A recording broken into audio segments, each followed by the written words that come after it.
Hiya, we're members of the team from Work in Progress Arts Organisation based in Brum. I'm Ruth. I'm Josh. I'm Vicky.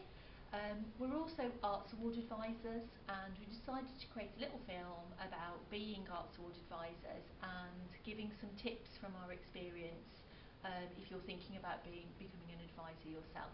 So, what's the first one then? Be organised. So to make sure that you're organised and that you've planned everything, to plan to fail.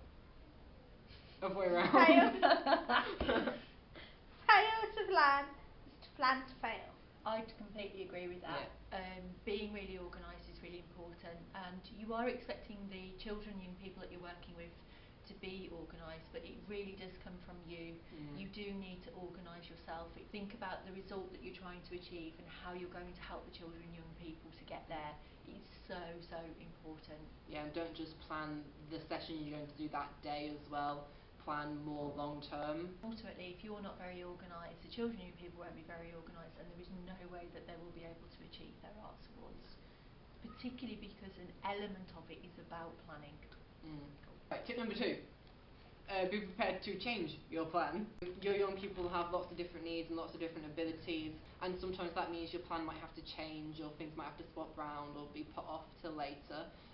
But I agree with that, and I think that because the Arts Award is sort of child-centred, young person-centred, the very nature of that means that you do have to be really flexible in your approach. So yeah, really important to sort of be organised, but also be very flexible in your approach. I think tip number 3 will be to know your group and get to know your kids really well. I would always suggest your first session with a group of children will be a get to know you session. Name games. Just fun activities, get everyone loosened up, get everyone used to each other. Random and funny facts. Yeah. And it's also quite good starting with an About Me section is really nice. So these are not just sort of identikit portfolios that you're developing. You can see the person within the portfolio.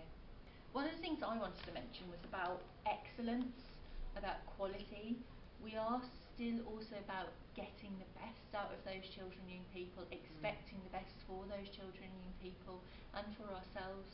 This is about really good practice in terms of arts, so it's really important that they start to feel aware of that and empowered to be the best that they can be. Tip number 5, I think, I should be able to count that high, to be creative.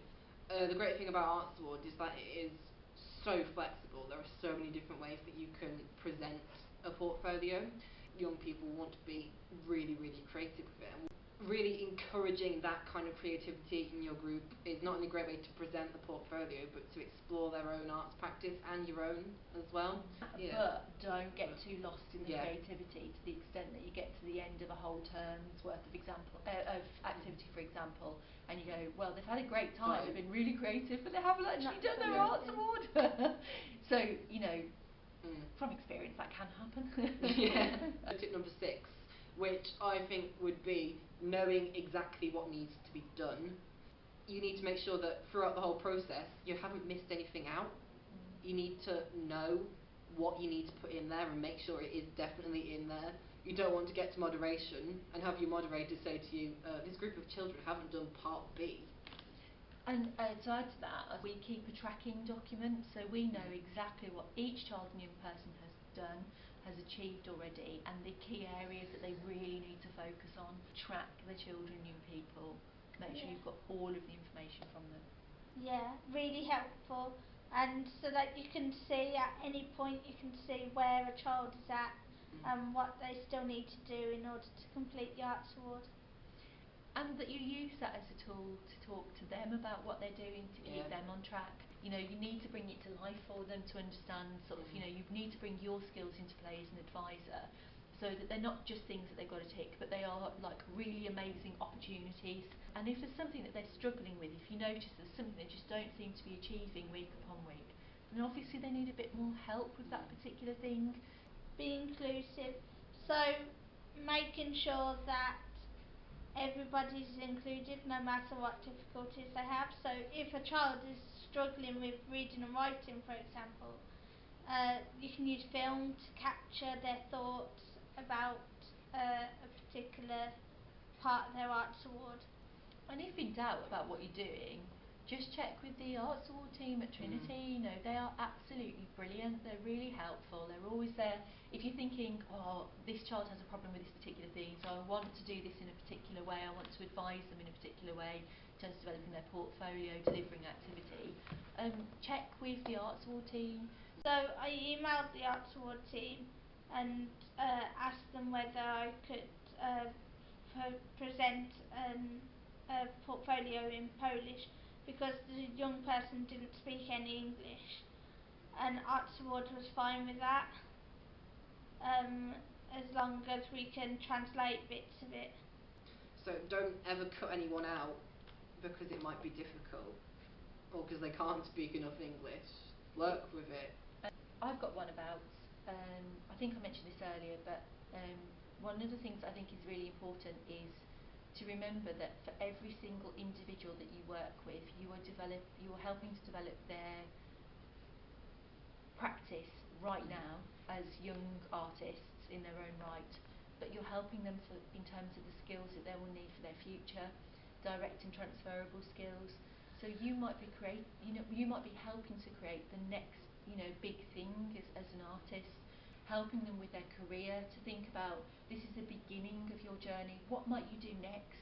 And that's where your feedback is really important.